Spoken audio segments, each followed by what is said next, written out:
Hello everyone, मैं study with सपना में सपना। आज हम करेंगे 7th क्लास की हिस्ट्री का chapter 2 new Kings and kingdom, यानी कि 17 से 12 सेंचुरी के बीच जो नए राजा एंड नए साम्राज्य का उदय हुआ उसके बारे में हम इसमें जानेंगे। तो many new dynasties emerged after the 17th century. 17th century के बाद जो नई डेंसिटी का काफ़ी डेंसिटी का उदय हुआ। मैप 1 में हम देखेंगे major ruling dynasties different parts of sub continent between the 17 and 12 century, यानी कि 17 और 12 सेंचुरी के बीच में हमारे इंडिया की सब कॉन्टिनेंट पार्ट्स में जो डेंसिटी का उदय हुआ उसमें कौन कौन से थे। सबसे पहले हम देखते हैं, ये है हमारा चहामनाज, और ये वेस्ट बंगाल की साइड पोल्स, मध्य इंडिया की साइड ये चंदेलाज, गुर्जर प्रतिहाराज। साउथ इंडिया में हमने देखते हैं हम इसमें दक्कन वाले एरिया में राष्ट्रकूटाज, दक्कन वाले एरिया में जो थे वो राष्ट्रकूटाज थे। साउथ इंडिया में चोलाज। तो इस चैप्टर में हम देखेंगे राष्ट्रकूटाज और चोलाज के बारे में हम इम्पोर्टेंट पढ़ेंगे। राष्ट्रकूटाज जो थे इसके बारे में हम सबसे पहले रीडिंग करेंगे। अब इसमें आता है जैसे the emergence of new density, नए जो राजवंश जो उदय हुए थे उनके बारे में पढ़ते हैं। By the 17th century there were big land lord और warrior chief in different region in of the सब कॉन्टिनेंट। अब जो बिग लैंड लॉर्ड थे, जो बड़े जमींदार थे, उनको हम वॉरियस चीफ भी बोल सकते हैं। 17th सेंचुरी में क्या डिफरेंट सब कॉन्टिनेंट के काफ़ी डिफरेंट रीजन में ये एस्टेब्लिश थे। तो assisting king often knowledge them as fair subordinates and सामंताज। तो किंग साम्राज्य थे, उनकी नॉलेज में इनको क्या बोला जाता था, सब ऑर्डिनेट्स या सामंत बोला जाता था। दे वर एक्सपेक्टेड, और वो जो राजा थे इनसे क्या एक्सपेक्ट करते थे कि वो उनके लिए कुछ गिफ्ट के रूप में वो इनसे एक्सपेक्ट करते थे, जो सामंत है वो उनको कुछ उपहार दे। By present at their court, यानी कि उनकी कोर्ट में जो उनकी कोर्ट होती थी, सभावत होती थी, उनमें वो gift they. Provide them with the military support, और साथ के साथ मिलिट्री में भी वो सेना में भी उनको सहायता करे। एज सामंत अगेंस्ट पावर एंड वेल्थ, और जो सामंत थे वो काफ़ी शक्तिशाली भी थे, वेल्थ यानी कि पैसे वाले भी होते थे, ठीक है। और महासंबंधता, इन सामंतों के पास काफ़ी संपदा होती थी। वे अपने आप को डिक्लेयर करते थे देम सेल्फ टू द महासमंताज, वो अपने आप को महासमंताज डिक्लेयर कर लेते थे, यानी कि पूरी पावरफुल शक्ति को मानते थे। ये महासमतवारी इसको भी बोला जाता है। The great lord of circle of the region, यानी कि वो अपने आप को उस रीजन का, जो पूरा रीजन होता था, अपने आप को गॉड मानते थे। Sometimes they asserted their independence from their overlord, और कई बार वो क्या होते थे, अपने आप को उन राजाओं से वो आज़ाद भी मानते थे, उन राजाओं को वो अपना मुखिया नहीं मानते थे। One such instance was that of the Rashtrakutas in Deccan area, जो दक्कन एरिया था वहाँ पर जो राजा थे, जो डेंसिटी थी वो राष्ट्रकूटाज के नाम से थी। किस नाम से? राष्ट्रकूटाज। कहाँ पे थे वो? दक्कन एरिया में। इंटेलिटी दे वर सब ordinate of the Chalukyas of Karnataka, जो थे कर्नाटक के जो चालुक्याज थे। स्टार्टिंग में क्या हुआ, जो कर्नाटक के चालुक्याज राजाओं के वे अधीन थे। किनके अधीन? चालुक्य राजाओं के, जो कर्नाटक के थे। In the mid 8th century में क्या हुआ, जो दंत दुर्गा था, 18th सेंचुरी के मध्य में दंत दुर्गी ने क्या किया, स्वामी जाथो, जो चालुक्य स्वामी की जो अधीनता थी उसको उसने मानने से इनकार कर दिया। चालुक्य ओवरलॉर्ड जो था उसको उसने अदर थ्रू मानने से उसने इनकार कर दिया। परफॉर्म ए रिचुअल कार्ड, और अपने आप को क्या कहने लगा वो, हिरण्यगर्भ, यानी हिरण्यगर्भ द गोल्डन मूवी। इसका मतलब ये होता है कि यानी कि अपने आप को वो सोने का गर्भ, यानी कि सबसे पावरफुल मानने लग गया था वो, और उसने उसकी अधीनता को उसने इनकार कर दिया था। When the ritual was performed with the help of ब्राह्मण, और जो ये रीति गर्भ ऋतु जो निभाई जाती थी, ये किसके द्वारा निभाई जाती थी? ब्राह्मण के द्वारा निभाई जाती थी।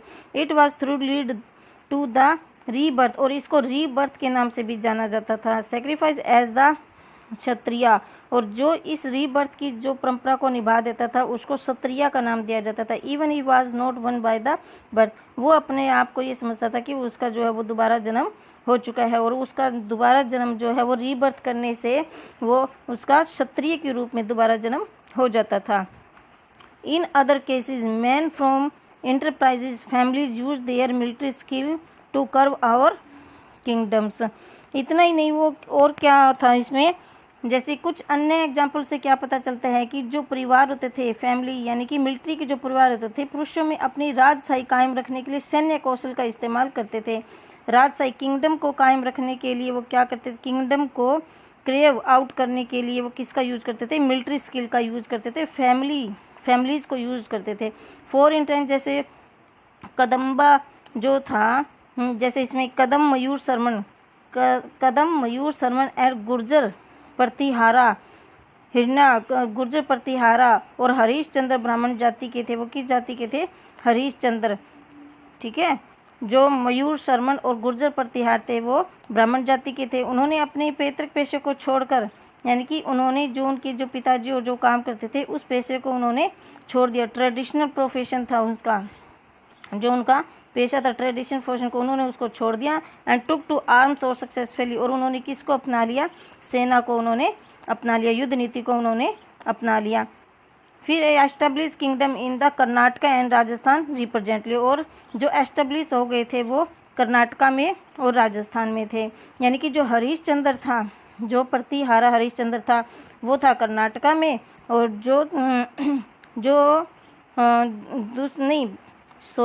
जो मयूर शर्मन था ये था कर्नाटका में, और हरीश चंद्र प्रतिहारा था ये जो था वो राजस्थान में स्टैब्लिश हो गया। नेक्स्ट आता है इसमें एडमिनिस्ट्रेशन इन द किंगडम्स। अब राज्य जो थे वो चलाने के लिए जैसे क्या क्या करते थे, एडमिनिस्ट्रेशन ऑफ किंगडम, जैसे many of these new kings adopted high sounded title such as maharaja adhiraja. अब जैसे बहुत सारे नए नए राजा महाराजा थे, वो क्या करते थे, अपनी हाई साउंडिंग यानी कि ऊंची पदवी दिखाने के लिए, अपने आप को ऊंचा दिखाने के लिए वो काफ़ी पदवी ग्रहण कर लेते थे, महाराजा अधिराज। जैसे ग्रेट किंग, अपने आप को ग्रेट किंग मानते थे। ओवरलॉर्ड ऑफ किंग यानी कि राजाओं के भी राजा, ठीक है। त्रिभुवन चक्रवर्त का मतलब होता है तीनों चीज़ों का, 3 वर्ष, 3 संसार का मालिक, तीनों संसार का मालिक। इसमें तीनों संसार कौन कौन सा आता है, जैसे पृथ्वी, आकाश, पाताल, ये तीनों चीज़ आ जाती है, जो अपने आप को तीनों का राजा मानता था। So on how ever its spite of such claim, यानी कि वो अपने जो राजा मानते थे वो ब्राह्मणों के साथ अपनी सत्ता को साझेदारी करते थे। फिर नेक्स्ट आता है हमारा दे ऑफन शेयर पावर, और वे अपने आप को पावर को शेयर करते थे किसके साथ, जो सामंत थे और जो उनके पीसेंट्स थे, जो ब्राह्मण थे, पाठ पूजा करते थे, ट्रेडर्स थे, ब्राह्मण थे, उनके साथ अपनी जो शक्तियाँ थी वो उनके साथ शेयर करते थे, यानी कि उन्हीं के साथ मिलकर वो अपने साम्राज्य को चलाते थे। In such of these states, और इन स्टेटों में क्या हुआ, resource were obtain from the producers, that is peasants, cattle keepers, ठीक है, artisans who were often preserve and complete to centre part of what they produce. इसका मतलब है कि जो सभी राज्य थे ना, इसमें पशुपालक जो थे, पीसेंट्स थे, कैटल कीपर पशुपालक थे, जो ब्राह्मण थे, पीसेंट थे, कारीगर थे, किसान थे, वो क्या करते थे, वो सारे उत्पादक से वो क्या करते थे, टैक्स लेते थे। राजा द्वारा अक्सर इन उत्पादों को, अपने उत्पादों का एक हिस्सा देने के लिए बाध्य करता था। हु वर ऑफर्ड प्रेशर, यानी कि उनको प्रेशराइज करता था, कंप्लीट करता था कि सराउंडिंग पार्ट ऑफ, यानी कि कुछ पार्ट देने के लिए वो उसको फोर्स करता था।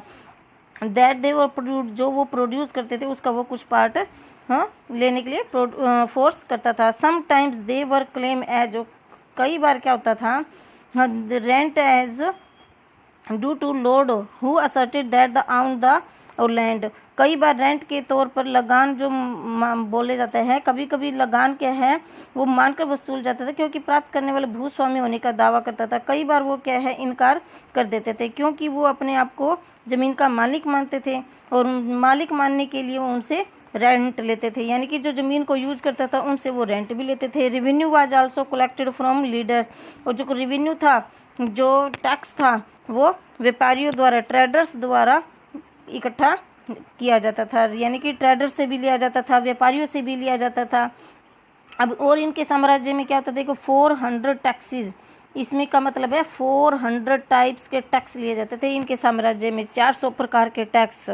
The inscription of the Cholas who rule to Tamil Nadu, जो चोलाज है साम्राज्य है जो तमिलनाडु में है।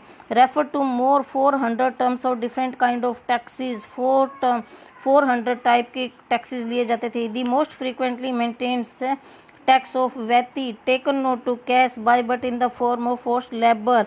अब इसमें सबसे पहला प्रमुख जो टैक्स था वो कौन सा आता है, वो आता है वैती।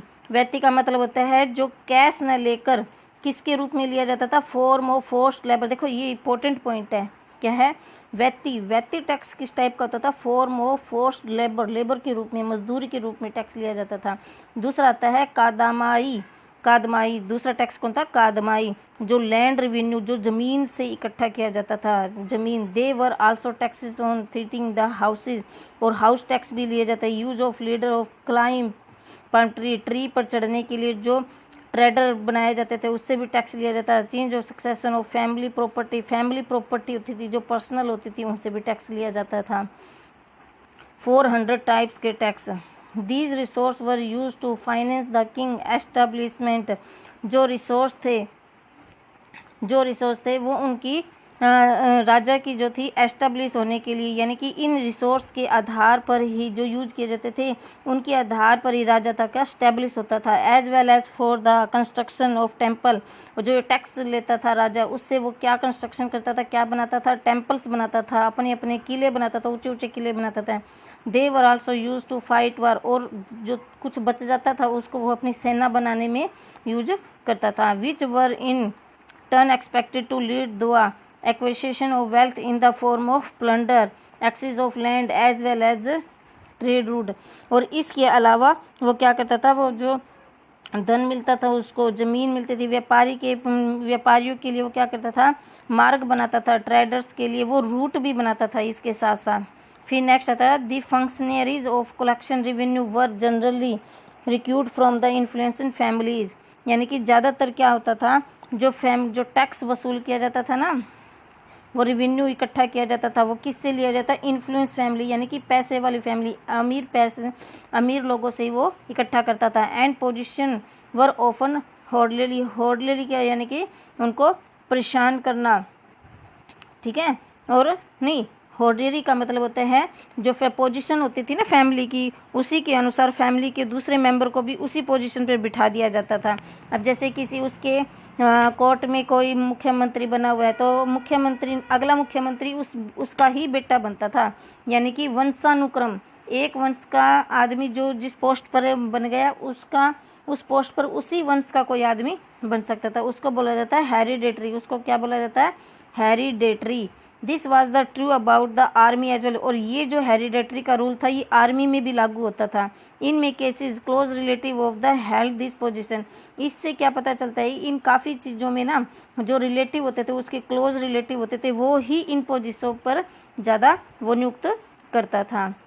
फिर आता है प्रशस्ति एंड लैंड ग्रांटेज। प्रशस्ति कहते हैं, प्रशस्ति कंटेन डिटेल, प्रशस्ति में डिटेल लिखी जाती है। That mean no be literary true, कई बार वो सच भी नहीं होती थी, सच नहीं माना जाता। But they tell us how rules wanted to display themselves as valiant victories warriors for example, लेकिन वो हमें क्या बताती थी, राजाओं के बारे में, कि राजा जो है वो कैसे रूल चलाता था, अपनी वैलेंटी, अपने टैलेंट के बारे में, और वो लड़ाइयाँ जो लड़ता था उसकी अपनी विजय के बारे में, युद्ध के बारे में वो लिखवाता था। एग्जाम्पल के तौर पर दे वर कंपोज बाय लर्न ब्राह्मण, और वो कौन कंपोज होता है, बनाना, कौन बनाता था, वो किसके द्वारा कंपोज की जाती थी, ब्राह्मण के द्वारा। Who occasionally help in the administration, और ज़्यादातर वो क्या होते थे, उस राजा के जो है ना, वो उसी राजा के निकट जो अक्सर उसके प्रशासन में, यानी कि एडमिनिस्ट्रेशन में उसकी हेल्प करते थे। जो ब्राह्मण लोग थे वो उसकी एडमिनिस्ट्रेशन में उसकी हेल्प करते थे, यानी कि उसके राजवंश के जो ब्राह्मण होते थे, राज दरबार के जो ब्राह्मण होते थे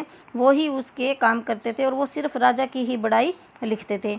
अब इसमें एक आता है मैंने जो देखो, दो अचीवमेंट ऑफ नागभट्टा, ये एक प्रशस्ति है। इसमें देखो नागभट्टा, ये देखो काफ़ी फेमस प्रशस्ति। इसमें क्या लिखा गया, many rule describe their achievement in प्रशस्ति, यानी कि इसमें जो लिखा गया है, इसमें भूमि अनुदान के तमिल भाग का एक है अबाउट द प्रशस्ति ऑफ द गुप्त ruler Samudragupta of the year.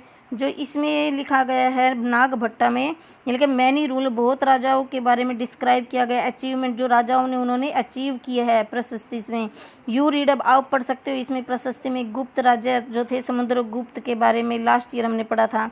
अब इसमें वन प्रशस्ति रिटन इन संस्कृत, ये प्रशस्ति जो है ना वो किस में लिखी गई है, संस्कृत लैंग्वेज में।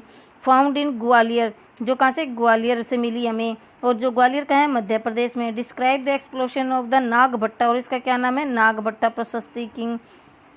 ठीक है, अब इसमें मेन पॉइंट क्या निकल के आता है, देखो जो प्रशस्ति है वो किस लैंग्वेज में लिखी गई है, संस्कृत में, और कहाँ मिली हमें, ग्वालियर में, और किस स्टेट में, ये मध्य प्रदेश में।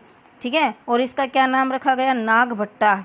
और इसमें क्या बताया गया, द किंग ऑफ अद्र संध्वा, ठीक है, विदर्भा, यानी कि इसमें जो हम राजाओं के बारे में बताया गया है। इस प्रशस्ति में ना जैसे आंध्र, सेंधव, विदर्भ, कलिंग के राजा, उनके आगे जो धराशायी हो गए थे, जो राजा महाराजा हार गए थे, प्रिंस हार गए थे, उनके बारे में बताया गया है, जो उनके आगे झुक गए थे। जैसे देखो फेलमिन झुक गए थे उनके आगे, बिफोर हिम, उनके आगे झुक गए थे। ही वो ने विक्ट्री, उन्होंने जो युद्ध जीते, ओवर जो उन्होंने युद्ध जीते थे, इसमें कन्नौज के युद्ध जीते, जो वंगा का, he defeated the king of Vanga. ठीक है, छत्र युद्ध जीते थे उन्होंने, कनंग का युद्ध जीता था, उसके बारे में इसमें बताया गया। यानी कि इसमें जो प्रशस्ति होती है नागभट्टा में उस राजा के बारे में उसने बताया गया, समुद्रगुप्त के बारे में, कि उन्होंने कौन कौन से युद्ध जीते, उस युद्ध में उन्होंने क्या कैसे विजय प्राप्त की, उनकी काफ़ी बढ़ाई की गई है। अब बता, किंग ऑफन रिवॉर्डेड ब्राह्मण bye grant of land. King जो है ना, राजा क्या करते थे, जो उनको ब्राह्मण लोग थे, ठीक है, ऐसा काम रिवॉर्ड यानी कि प्रशस्ति वगैरह लिखने के लिए ना उनको ग्रैंड ऑफ लैंड उनको गिफ्ट के तौर पर दे देते थे। ग्रैंड में होते गिफ्ट।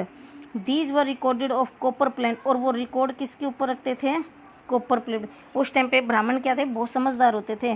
वो क्या करते थे, जो राजा उनको जमीन दे देते थे ना, वो उस कॉपर प्लेट के ऊपर लिख लेते थे। कॉपर प्लेट के ऊपर वो इरेज हो नहीं सकती, और आने वाले अगर बाई चांस राजा चेंज हो जाता है तो आने वाले राजा को वो दिखा सकते थे भी ये प्लेट, ये जो जमीन है वो हमारी है, देखो हमने इस प्लेट पे लिख रखा है। और राजा के वो साइन भी होते थे, यानी कि उस टाइम पे जो मार्का लगता था ना, वो मार्का भी लगवा लेते थे।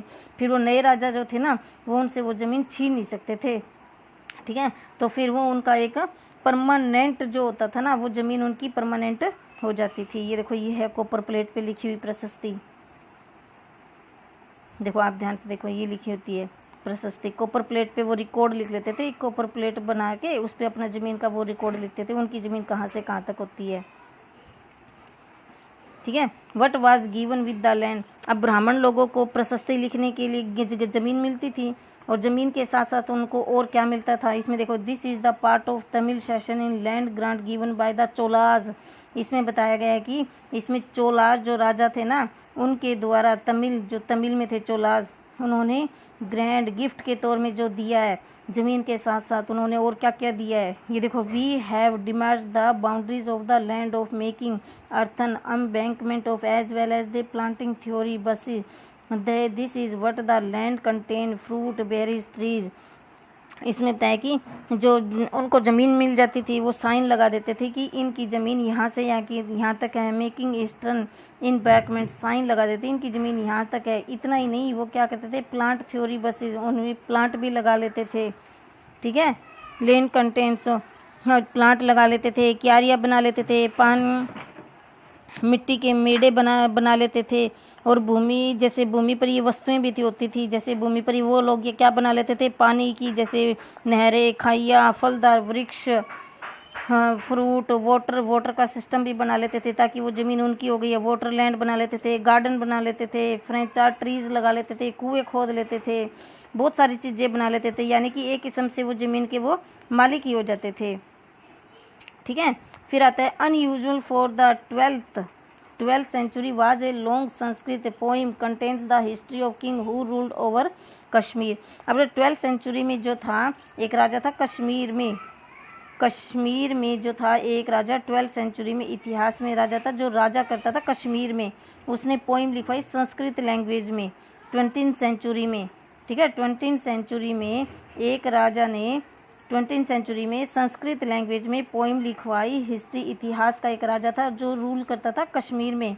ही was compose by an another named of Kalhana, और जो उसका कंपोज था ना, लिखने वाला राइटर था, उसका नाम कौन था?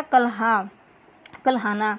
ही use the variety of source, उसने काफ़ी सोर्स यूज़ किए, इंक्लूडिंग इंस्क्रिप्शन, उसने इंस्क्रिप्शन यूज़ किए, डॉक्यूमेंट्स किए, आई विटनेस यूज़ किए, अकाउंट एंड अर्लियर हिस्टोरीज, पुराने इतिहासकार थे उनकी पुस्तकें लिखी थी वो भी यूज़ की। राइट हिज अकाउंट, उसके बारे में लिखा। अनलाइक द राइटर्स, इतना ही नहीं, उसने जो राइटर्स था ना, लिखने वाला, उसको प्रशस्ति की ना कुछ चीज़ें पसंद नहीं आई। जो प्रशस्ति में पहले राजाओं की बड़ाई की जाती थी वो उसको पसंद नहीं थी। उसने क्या किया? क्रिटिकल अबाउट, क्रिटिकल होती है कुछ बुराइयां भी निकालना, ठीक है, राजाओं की उसने कुछ बुराइयां भी निकाली। देयर पॉलिसीज, और उनकी पॉलिसी जो उनकी नीतियां थी उसके बारे में भी उसने कुछ गलतियां भी निकाली जो उसको पसंद नहीं थी। लेकिन प्रशस्ति में क्या था? सिर्फ राजाओं की बुराई, सिर्फ राजाओं की बड़ाई की जाती थी। और ये जो राइटर था इसने क्या किया? राजाओं की कुछ कमियां भी निकाली, उसकी कुछ बुराइयां भी निकाली, उनकी जो पॉलिसी होती थी उसके बारे में भी उसने बताया। नेक्स्ट हमारा आता है वेलफेयर फॉर वेल्थ, यानी कि वो धन के लिए भी लड़ाई करते थे। यू मे हैव नोटिस, आपने नोटिस किया होगा कि each of these ruling density was based on a specific region, यानी कि जो रूलिंग डेंसिटी होती थी वो उनके किस पर बेस होती थी? आधारित स्पेसिफिक रीजन, यानी कि उनका स्पेशल रीजन होता था, उस पर वो आधारित होता था। इन द सेम टाइम इसमें क्या करते थे? दे ट्राई टू कंट्रोल, यानी कि वे दूसरे एरियाओं को भी जीतने की कोशिश करते थे एक समय में, यानी कि वो अपनी पावर को बढ़ाना चाहते थे। One particularly prize area was the cities of Kannauj in Ganga valley. अब एक एग्जांपल के तौर पर हम देखेंगे, जो गंगा वैली में जो कन्नौज था ना, वो उनके एरिया के लिए काफ़ी प्राइज था, काफ़ी बेनिफिट, काफ़ी उनके स्पेसिफिक था।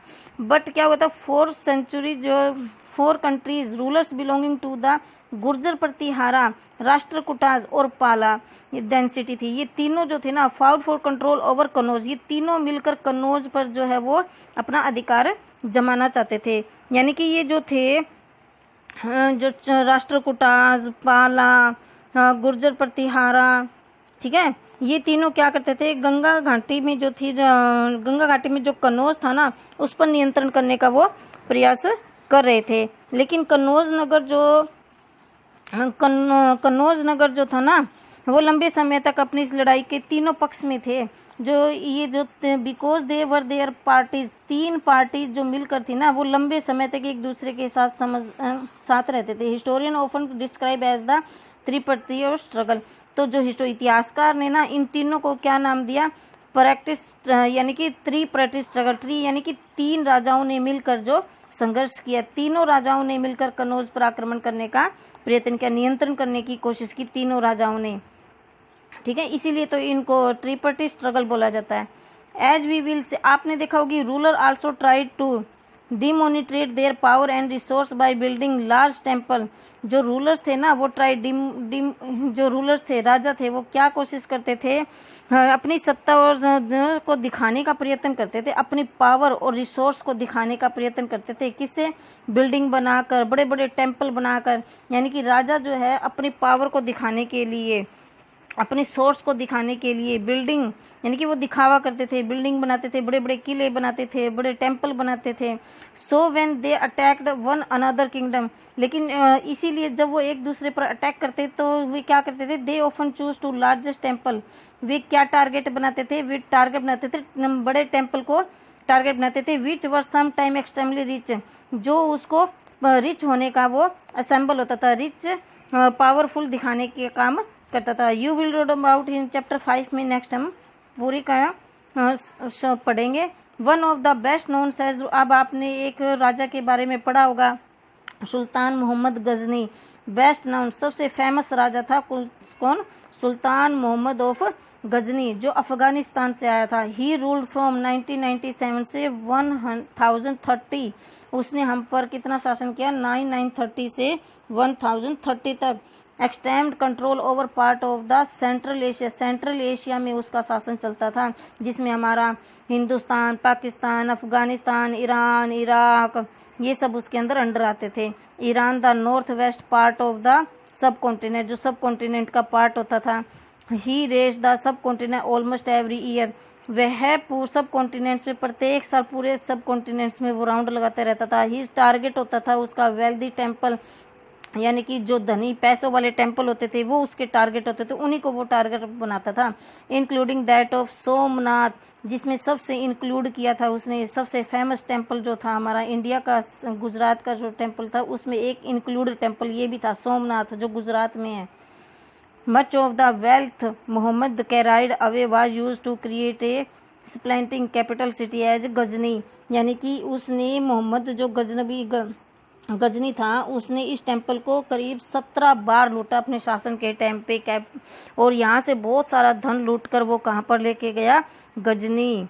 ठीक है, गजनी में उसने अपनी बड़ी यानी कि स्प्लेंडिड कैपिटल सिटी, और उसने उसको सारे धन को वहाँ पर खर्च कर दिया क्रिएट बनाने में, यानी कि हमारे इंडिया के धन का यूज उसने अपनी सिटी को, गजनी को इतना बड़ा बना लिया, इतना अच्छा बना लिया, सारा पैसा लूट के ले गया यहाँ से और अपनी सिटी को सबसे बड़ा बना लिया। फिर आता है सुल्तान मोहम्मद जो था ना Ghaznavi, was also interested in finding out more about the people on conquered. Mohammad Ghaznavi था, उसने टेम्पल को तो लूटा ही लूटा और साथ में उसको क्या इंटरेस्ट था, वो यहाँ के लोगों के बारे में वो जानना चाहता था कि लोग जो है वो कॉन्क्यूड इतने पैसे वाले कैसे हैं। ठीक है, इतने पैसे वाले कैसे हैं, इनके पास इतना धन कहाँ से आया, वो इनके बारे में जानने के लिए भी वो काफ़ी उत्सुक रहता था। फिर उसने क्या किया, एन इंटरेस्टेड इन स्कॉलर, और उसने एक आदमी को भेजा, किसको, अल बिरूनी को भेजा to write an account of the सब कॉन्टिनेंट, यानी कि अल बिरूनी को किसने भेजा, जो राइटर था अल बिरूनी, इसको किसने भेजा, सुल्तान मोहम्मद गजनी ने। ठीक है, और उसने राइटर को इसने सब कॉन्टिनेंट के बारे में इसको उसने लिखने के लिए कहा, दिस अरेबिक वर्ड, और इसने अपनी जो पुस्तक लिखी उसको किस वर्ड में लिखी, अरेबिक वर्ड में लिखी, और इसकी पुस्तक का क्या नाम था, किताब उल हिंद। यानी कि इसमें क्वेश्चन क्या बनते हैं, किताब उल हिंद को किसने लिखा, अल बिरूनी ने लिखा, किस लैंग्वेज में लिखा, अरेबिक वर्ड में लिखा, किसने कहा इसको लिखने के लिए, सुल्तान मोहम्मद गजनी ने कहा। ठीक है, मोहम्मद गजनी कहाँ से आया था, अफगानिस्तान से आया था। Remain an important source of historians, यानी कि इसने और क्या लिखा, यानी कि इतिहास के बारे में काफ़ी जानकारी दी। He conclude Sanskrit scholars to prepare this account, और उसने संस्कृत के बारे में भी उसने काफ़ी अच्छा लिखा। संस्कृत के भारत से कई संस्कृत के विद्वानों से उसने परामर्श भी किया, प्रिपेयर दिस अकाउंट, और इनके बारे में, किताब के बारे में उसने कंसल्ट भी की, काफ़ी डिस्कस भी की उसने। फिर नेक्स्ट आता है हमारा, कहाँ थे हम, काफ़ी पीछे चले गए हम, यस यहाँ थे। Other kings who engaged of welfare include the Chahamanas, later known as the Chauhans. अब इसमें नेक्स्ट हम देखते हैं, देखो चहामनाज, जिन्हें हम बाद में चौहान के नाम से जानते हैं, ये देखो चहामनाज, जिसको हम बाद में चौहान्स के नाम से जानते हैं, जो बाद में चौहान के नाम से जाने जाते, युद्ध करने वाले राजाओं में थे, ये भी तो युद्ध करते थे, वेलफेयर में शामिल होते थे, युद्ध करते थे। Who ruled over the region around the Delhi, और ये कहाँ पर रूल करते थे, दिल्ली और अजमेर के आसपास। They attempt to expand their control to the west, इन्होंने किस पे क्या एक्सपेक्ट करते थे कि ये वेस्ट में कंट्रोल करना चाहते थे, ईस्ट में कंट्रोल कर रहे थे।